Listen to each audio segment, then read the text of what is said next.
बिस्मिल्लाहिर्रहमानिर्रहीम। अस्सलाम वालेकुम। चैप्टर 11 में आज हम डिस्कस करेंगे about the sources of organic compounds के ऑर्गेनिक कंपाउंड्स के सोर्सेज क्या हैं, उनको हम कहाँ कहाँ से ऑब्टेन कर सकते हैं। नेचुरल सोर्स की अगर हम बात करें तो वो हैं एनिमल्स और प्लांट्स। एनिमल्स के जो हैं वो टू मेन ग्रुप्स हैं ऑर्गेनिक कंपाउंड्स के। उसमें हमारे पास प्रोटीन्स आ जाते हैं और फैट्स आ जाते हैं। प्रोटीन्स जो हैं वो प्रेजेंट है मीट में, मटन में, चिकन है और एग्स हैं, इन सब में प्रोटीन्स प्रेजेंट हैं।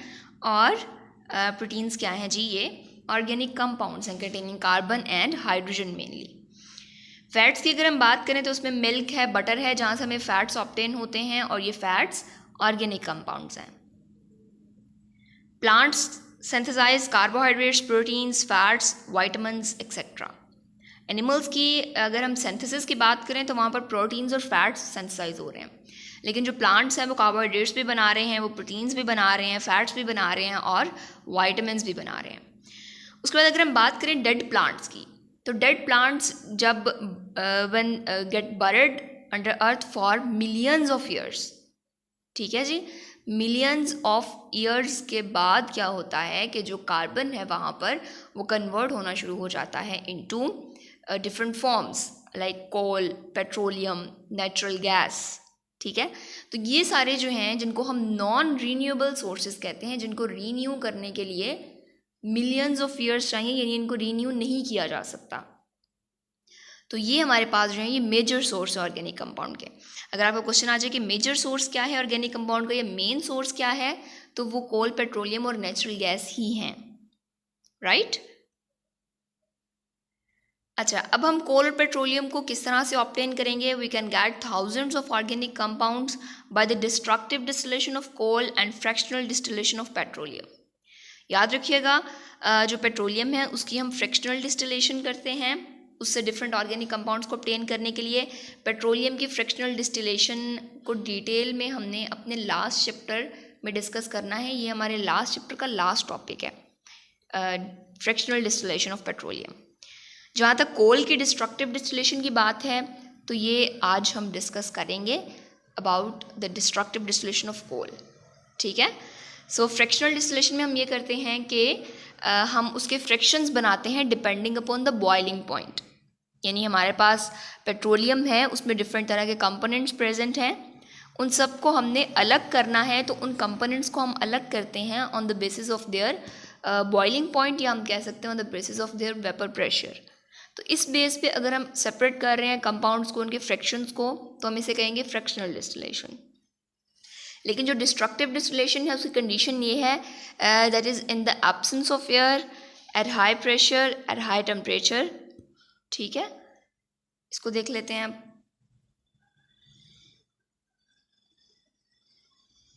ये आपकी बुक पे टेबल दिया गया है सोर्सेज ऑफ ऑर्गेनिक कंपाउंड्स का। इसमें एनिमल्स हैं और प्लांट्स हैं। प्लांट्स में फर्दर लाइव प्लांट्स और डेड प्लांट्स हैं। एनिमल्स में जिस तरह से अभी हमने डिस्कस किया, प्रोटीन्स हैं और फैट्स हैं। प्रोटीन्स कहाँ कहाँ से ऑब्टेन हो सकती हैं? Eggs, muttons, chicken, beef and fish. Fats कहाँ कहाँ से ऑब्टेन हो सकते हैं? फ्रॉम मिल्क, बटर और चीज़। ठीक है, मक्खन से और पनीर से, चीज़ से, इन सारी चीज़ों से हम फैट्स को ऑब्टेन कर सकते हैं। अगर हम प्लांट्स की बात करें तो उसमें कार्बोहाइड्रेट्स हैं, प्रोटीन्स हैं, वाइटामिन्स हैं और ऑयल्स हैं। कार्बोहाइड्रेट्स को हम ऑब्टेन करते हैं वीट, मेज़, पोटैटोज़, बार्ले एंड राइस। अच्छा, ये आपने इन सारी एग्जांपल्स को इस तरह से नहीं करना है कि भाई एक आधी याद कर ली और बाकी जो है वो छोड़ दी। ये MCQ में अक्सर पूछ लेते होते हैं, like potato is source of carbohydrates. इसी तरह से पल्सेस एंड बीन्स, जो दालें हैं और जो फलियाँ हैं, they are the source of proteins. ये आपको पता होना चाहिए कि कौन सी चीज़ किस चीज़ का सोर्स है। इसी तरह से वाइटामिन्स हैं तो वो ज़्यादातर हमें फ्रूट्स से मिलते हैं, लाइक एप्पल, ऑरेंज एंड बनाना। उसके बाद ऑयल्स हैं तो ऑयल्स हमें प्लांट्स के सीड्स से मिलते हैं मोस्टली। इस तरह से पाम ऑयल है, ऑलिव ऑयल है, soybean, peanut oil, sunflower oil. ठीक है, तो ये सारी चीज़ें हम ऑब्टेन करते हैं फ्रॉम लाइव प्लांट्स, यानी जो लाइव प्लांट्स हैं, जिंदा पौधे हैं इन अदर वर्ड्स। और उसके बाद अगर हम डेड प्लांट्स की बात करें तो डेड प्लांट्स यानी जो ज़मीन के नीचे दफन हो चुके हैं और आफ्टर मिलियंस ऑफ ईयर्स वो कन्वर्ट हो जाएंगे इनटू कोल, कोयला, पेट्रोलियम में या फिर नेचुरल गैस में। ठीक है, तो इन तीनों को हमने डिटेल में पढ़ना है, कोल, पेट्रोलियम और नेचुरल गैस। आज हम पहले कोल को देख लेते हैं। अच्छा जी, सबसे पहले कोयला होता क्या है? It is a blackish complex mixture, और कंपाउंड्स इसमें कौन कौन से हैं? Carbon, hydrogen and oxygen. इसके अलावा it also contain small amount of nitrogen and sulphur compounds. थोड़ी अमाउंट में नाइट्रोजन और सल्फर भी होता है, लेकिन जो इसका मेन कंपोनेंट है वो कार्बन है, हाइड्रोजन है और ऑक्सीजन है। और उसके अलावा हमें पता है जी ये ब्लैकिश कलर का एक कॉम्प्लेक्स मिक्सचर है ऑर्गेनिक कंपाउंड्स का। अब क्वेश्चन ये है कि हाउ इज कोल फॉर्म्ड। ये अपनी बुक पे क्वेश्चन लिख लीजिएगा as it is, how coal is formed. तो ये बनता कैसे है? Coal was formed by the decomposition of dead plants बuried under the earth crust millions of years ago। Millions of years लगते हैं कोल को बनने में, जब प्लांट्स जो हैं वो बरी हो जाते हैं अंडर अर्थ क्रस्ट। तो उसके बाद millions of years after high pressure, high temperature, absence of air, ये 3 कंडीशंस हैं, याद रखिएगा। High pressure, high temperature and absence of air, ये 3 कंडीशंस है। और इसके अलावा अगली कंडीशन है टाइम, यानी मिलियंस ऑफ ईयर्स चाहिए। तो अगर ये चारों कंडीशंस पूरी होंगी तो उसके बाद कोयला बनता है, राइट। और जो कन्वेयन है वुड की कोल में, यानी जो लाइव प्लांट है, जो वुड है वो बरी हो गया और उसके बाद वो कोल में कन्वर्ट हुआ, तो इस पूरे प्रोसेस को, इस कन्वेयन को हम कार्बोनाइजेशन का नाम देते हैं। और ये बहुत स्लो है बिकॉज इसके लिए इस तरह से यहाँ पर लिखा हुआ है 500 मिलियंस ऑफ ईयर्स चाहिए। ठीक है, तो इस तरह से कोल बनता है। कंडीशंस पता होनी चाहिए आपको, high temperature, high pressure, absence of air and about 500 millions of years time is required. अच्छा जी, wood contains about 40% carbon. Remember this for the sake of MCQ. MCQ के लिहाज से बड़ा इंपॉर्टेंट है कि वुड में कितने % कार्बन है। वुड में 40% कार्बन है। तो depending upon the extent of carbonisation process, extent of carbonisation process का मतलब ये है the conversion of would into carbon, कि किस हद तक वुड जो है, वुड इनटू कोल, तो किस हद तक वुड जो है वो कन्वर्ट हो गई है कोल में, उस कन्वर्जन किस हद तक हुई है, उसके लिहाज से हमारे पास कोल की टाइप्स हैं। 4 तरह के हमारे पास कोल होते हैं, पीट, लिग्नाइट, एंथ्रासाइट एंड बिटुमिनस। ठीक है, सो ये जो 4 हमारे पास टाइप हैं, ये किस वजह से डिफरेंट हैं? इस वजह से कि अगर जितना ज़्यादा कार्बोनाइजेशन का प्रोसेस होगा, जितनी ज़्यादा वुड कन्वर्ट होगी कोल में, हम कहेंगे कोल की उतनी अच्छी टाइप है और उसमें कार्बन कंटेंट उतना ज़्यादा है। यानी जो सबसे अच्छी टाइप है वो हमारे पास एंथ्रासाइट है, जो कि 90% उसमें कार्बन कंटेंट है। ठीक है, तो जितना टाइम ज़्यादा लगेगा, जितनी ज़्यादा कन्वेयन होगी, जितना ज़्यादा कार्बोनाइजेशन का प्रोसेस होगा, उतना उसमें कार्बन कंटेंट ज़्यादा होगा और अल्टीमेटली वो कोल की सुपीरियर क्वालिटी होगी। ठीक है, जिस तरह से आपको यहाँ पर नज़र आ रहा है कि वो पीट से लिग्नाइट में कन्वर्ट हुआ है by increasing the time, by increasing the pressure, by increasing the temperature. तीनों चीज़ें इंक्रीज होने के बाद क्या होता है कि विद टाइम जो कार्बन कंटेंट है वो बढ़ता जाता है। लाइक अगर पीट में 60% है तो थोड़े टाइम के बाद, थोड़ा मज़ीद प्रेशर के बाद और मज़ीद जब टेम्परेचर प्रोवाइड होता है अंडर द अर्थ क्रस्ट, तो वहाँ पर पीट कन्वर्ट हो जाता है लिग्नाइट में, यानी उसमें 70% कार्बन कंटेंट हो जाता है। इसी तरह से मज़ीद टाइम लगेगा तो उसमें 80%, यानी जो बिटुमिनस है 80% कार्बन कंटेंट हो जाएगा। इसी तरह से अगर मज़ीद टाइम और लगेगा तो उसमें 90% कार्बन कंटेंट हो जाएगा और वो कोल की सबसे ज़्यादा सुपीरियर क्वालिटी है। ठीक है, ये आपकी बुक पे दी हुई है जी। सबसे पहले पीट है, फिर लिग्नाइट है, देन बिटुमिनस है और देन एंथ्रासाइट है। जैसे जैसे टाइम इंक्रीज़ हुआ, प्रेशर इंक्रीज़ हुआ, ज़्यादा टेम्परेचर मिला, तो वैसे वैसे हमारी जो कोल की क्वालिटी है वो इम्प्रूव होती गई। ठीक है, और उसमें कार्बन परसेंटेज इंक्रीज होती गई from 60 to 70%, from 70 to 80% and then from 80 to 90%। ये आपकी बुक पे टेबल दिया गया है जी टाइप्स ऑफ कोल का। Very important short question, type of coal, very important short question. अच्छा याद रखिएगा, आगे हमने फ्रैक्शंस ऑफ कोल पढ़ने हैं। फ्रैक्शंस ऑफ कोल और टाइप ऑफ कोल को आपने मिक्स नहीं करना। जो टाइप ऑफ कोल का क्वेश्चन आएगा उसमें आपने यही लिखना है, या अगर आपका क्वेश्चन आ जाए क्लासीफाई कोल तो तब भी आपने यही लिखना है। लेकिन अगर आपका क्वेश्चन आ जाए कि फ्रैक्शंस ऑफ कोल लिखें तो तब आपके पास आगे जो हमने पढ़ने हैं अमोनिकल लिक्वर है, कोक है, कोल टार है, वो फिर आपके उस क्वेश्चन के आंसर में आएंगे कि अगर आपसे फ्रैक्शंस के बारे में पूछा जाए। लेकिन अगर आपसे टाइप्स के बारे में या क्लासिफिकेशन के बारे में पूछा जाए तो आपने यही वाला टेबल लिखना है, राइट। सबसे पहले है जी आपके पास पीट, जिसमें कार्बन कंटेंट सबसे कम है और जो थोड़ी जिसके लिए टाइम भी ज़्यादा रिक्वायर नहीं है, तो ये इन्फीरियर क्वालिटी है और इसको किल्न वगैरह में हम यूज़ करते हैं। यानी इन्फीरियर क्वालिटी है, सबसे लो क्वालिटी है। क्यों? क्योंकि उसमें कार्बन कंटेंट कम है। देन हमारे पास लिग्नाइट है, लिग्नाइट में 70% कार्बन कंटेंट है, सॉफ्ट कॉल है और थर्मल पावर स्टेशंस में हम इसे यूज़ करते हैं। देन हमारे पास बिटुमिनस है, दैट कंटेन्स 80% कार्बन कंटेंट और ये कॉमन वेराइटी है कोल की। हाउस होल्ड जो कोल है वो बिटुमिनस होता है, ठीक है, जो घरों में हम कोयला इस्तेमाल करते हैं। देन इज एंथ्रासाइट, एंथ्रासाइट जो है वो मोस्ट सुपीरियर क्वालिटी है हमारे पास। 90% कार्बन कंटेंट होता है इसमें और ये हार्ड होती है और इंडस्ट्री में जो कोल यूज़ होता है वो एंथ्रासाइट होता है। यूजेस आपको याद होने चाहिए, किल्न में यूज़ हो रहा है पीट और उसके बाद थर्मल पावर स्टेशंस में लिग्नाइट और उसके बाद हाउस होल्ड में बिटुमिनस है और इंडस्ट्री में एंथ्रासाइट है, राइट। अब हम बात कर लेते हैं जी डिस्ट्रक्टिव डिस्टिलेशन ऑफ कोल। जैसे मैंने आपको पहले बताया था कि हम कोल की डिस्ट्रक्टिव डिस्टिलेशन करते हैं और पेट्रोलियम की फ्रैक्शनल डिस्टिलेशन करते हैं। पेट्रोलियम की फ्रैक्शनल डिस्टिलेशन हम लास्ट चैप्टर के लास्ट टॉपिक में पढ़ेंगे, जबकि डिस्ट्रक्टिव डिस्टिलेशन ऑफ कोल को अभी हम डिस्कस करेंगे। The strong heating of coal in the absence of air, ठीक है, कोल को, कोयले को हमने बहुत ज़्यादा हीट करना है, स्ट्रॉन्ग हीट करना है, लेकिन एयर की एब्सेंस में, ठीक है जी। तो इसको हम क्या कहेंगे? इसको हम डिस्ट्रक्टिव डिस्टिलेशन कहेंगे। तो होगा क्या, कोल में जो है वो एलिमेंट्स प्रेजेंट है, जिस तरह से carbon, hydrogen, oxygen, nitrogen, sulphur, की हमने कोल की डेफिनेशन में भी पढ़ा था कि उसमें जो मेन एलिमेंट्स हैं वो कार्बन, हाइड्रोजन, ऑक्सीजन है, जबकि माइन्यूट क्वांटिटी में उसमें नाइट्रोजन और सल्फर भी प्रेजेंट होते हैं। तो चूंकि इतने सारे एलिमेंट्स प्रेजेंट हैं तो डिस्ट्रक्टिव डिस्टिलेशन के नतीजे में हमारे पास इसके बहुत सारे फ्रैक्शंस आते हैं, large number of organic compounds आते हैं और बहुत थोड़े से इनऑर्गेनिक कंपाउंड्स भी ऑब्टेन होते हैं। सो कौन कौन सी प्रोडक्ट्स आएंगी हमारे पास after the destructive distillation of coal? हमारे पास है जी coal gas, ammoniacal liquid, coal tar and coke, ठीक है। ये चार हमारे पास प्रोडक्ट्स आएंगी after the destructive distillation of coal. अब इनकी भी फर्दर हम डिस्टिलेशन करेंगे और इनसे भी फर्दर हम कंपाउंड्स ऑब्टेन करेंगे, ठीक है। अब ऐसा नहीं कि कोल गैस हमें ऑब्टेन हो गई है तो बस हमने यहीं पे रुक जाना है, इनके भी आगे से फ्रैक्शंस हैं, इनमें भी आगे ऑर्गेनिक कंपाउंड्स प्रेजेंट हैं जिसको हम सेपरेट करते हैं।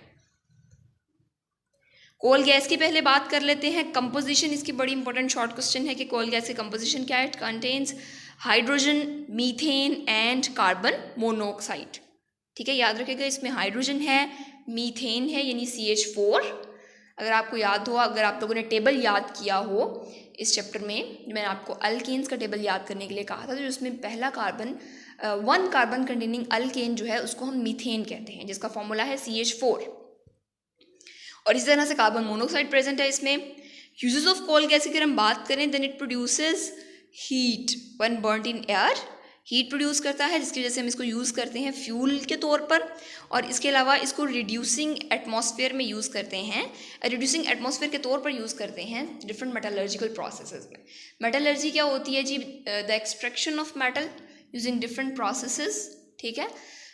तो मेटलर्जिकल प्रोसेसेस में अगर हमने इनर्ट एनवायरनमेंट प्रोवाइड करना है अपनी मेटल के लिए, अपनी मेटल को एक्सट्रैक्ट करने के लिए, तो उसके लिए हम कोल गैस का एनवायरनमेंट प्रोवाइड कर सकते हैं, इनर्ट भी और रिड्यूसिंग एटमॉस्फेयर भी। नेक्स्ट बात कर लेते हैं अमोनिकल लिक्विड की। जिस तरह से नाम से जाहिर है ammoniacal liquid, so this is a mixture of ammonia and water, ठीक है। अमोनिया गैस और वाटर का जो मिक्सचर है वो है अमोनिकल लिक्विड, जो कि कोल का एक फ्रिक्शन है। यूजेस में है जी, it is use to prepare nitrogenous fertiliser. Ammoniacal liquid जो है, चूँकि इसमें अमोनिया है तो अमोनिया का हमें पता है जी एक्सटेंसिवली यूज्ड फॉर जो है वो मैन्युफैक्चरिंग ऑफ फर्टिलाइजर्स।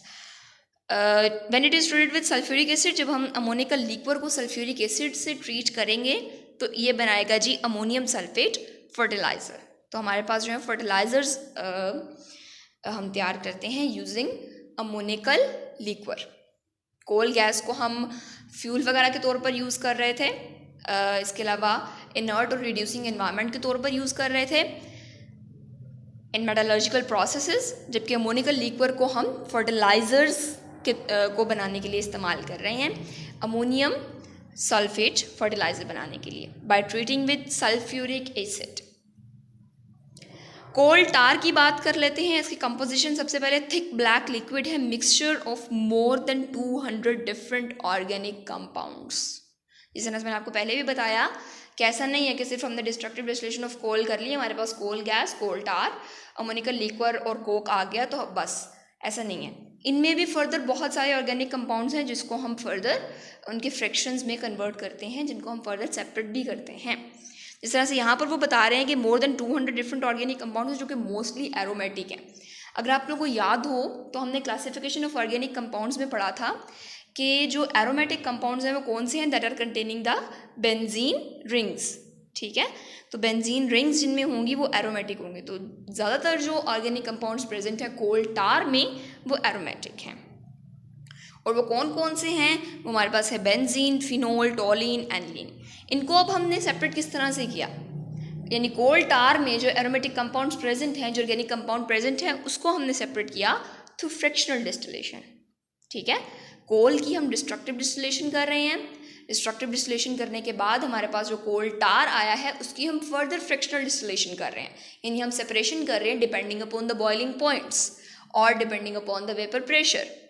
ठीक है, तो जब हम वेपर प्रेशर या बॉइलिंग पॉइंट के को हम स्टैंडर्ड बनाकर उसके लिहाज से सेपरेशन करते हैं तो उसको हम कहते हैं फ्रैक्शनल डिस्टिलेशन। तो अगर हम इनकी फ्रैक्शनल डिस्टिलेशन करेंगे तो हमारे पास आ जाएगा जी benzene, phenol, toluene, aniline, this all are containing the benzene rings. Benzene ring के बारे में हमने पढ़ा था, वो 6 कार्बन की एक रिंग होती है और अल्टरनेट डबल बॉन्ड होता है, मॉलिक्यूलर फॉर्मूला इज C6H6।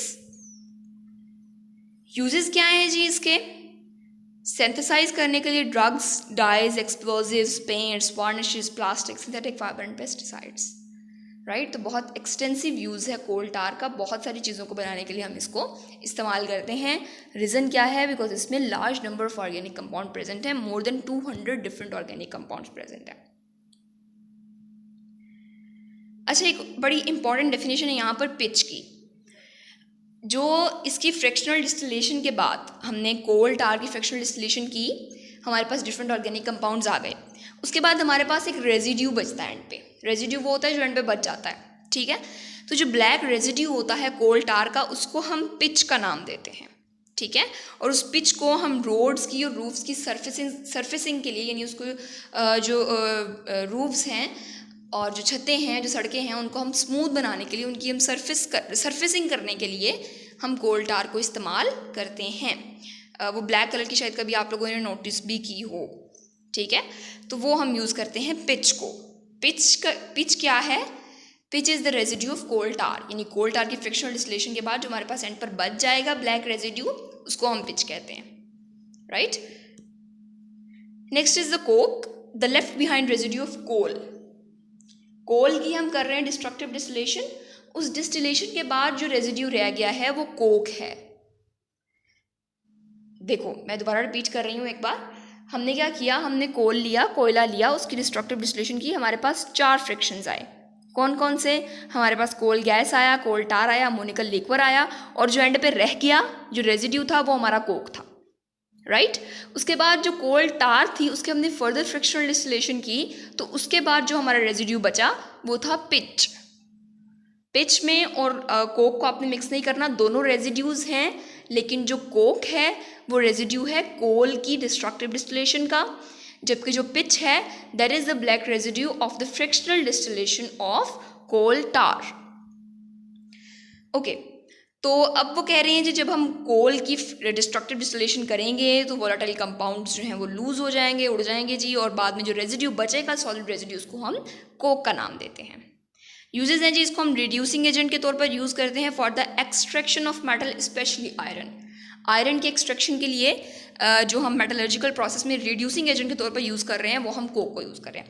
अगर आपको याद हो तो यही रिड्यूसिंग एजेंट वाला हम पहले किस में पढ़ चुके हैं, कोल गैस में।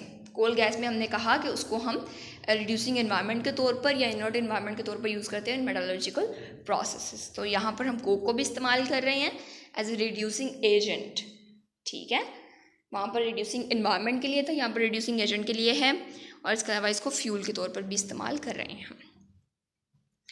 तो ये था हमारा आज का लेक्चर, जिसमें आप लोगों ने लर्न करना है जी sources of organic compounds, coal, और इसके साथ साथ फ्रैक्शंस ऑफ कोल, जिसमें हमारे पास further coal gas, ammoniacal liquor, coal tar और कोक है। इसके अलावा टाइप्स ऑफ कोल का एक टेबल किया हमने। ठीक है, आसान सा टॉपिक है और अच्छे से याद कीजिएगा। Thank you.